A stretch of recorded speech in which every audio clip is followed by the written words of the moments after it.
Green Horse started as kind of a project where Chris and I were writing tunes back and forth. Sean and I originally met at college, University of Wyoming. We were studying like classical music together and history of these weird composers, and we were like, let's do something that like people might want to actually hear.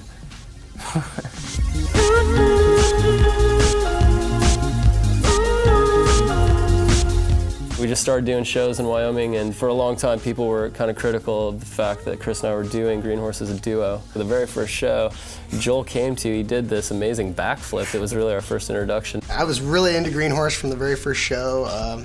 Wanted to be a part of it, but never thought I would be. And they picked me up about the time they were moving to LA. And I don't wanna be lovers. Wyoming, the whole aesthetic is a lot more oriented towards like country, Americana, rock. I think we're the only band in the state that had like drum machines and stuff. You're perfect when you're gone.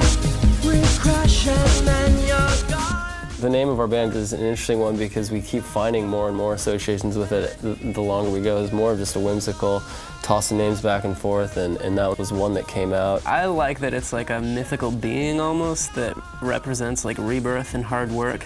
My definition was a vessel of intention.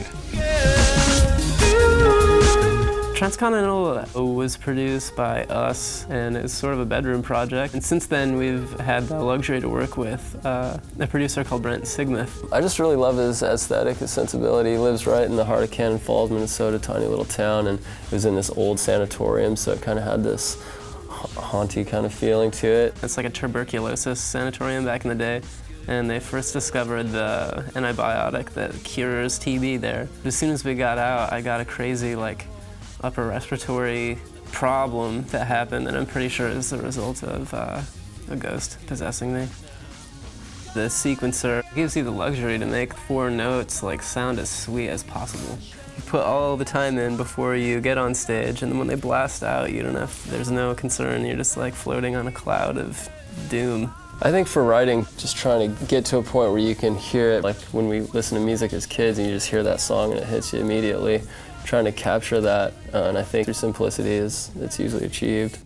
Don't stop till you get it up, until you get what you need. And if you ask, I will give it up. I'll give you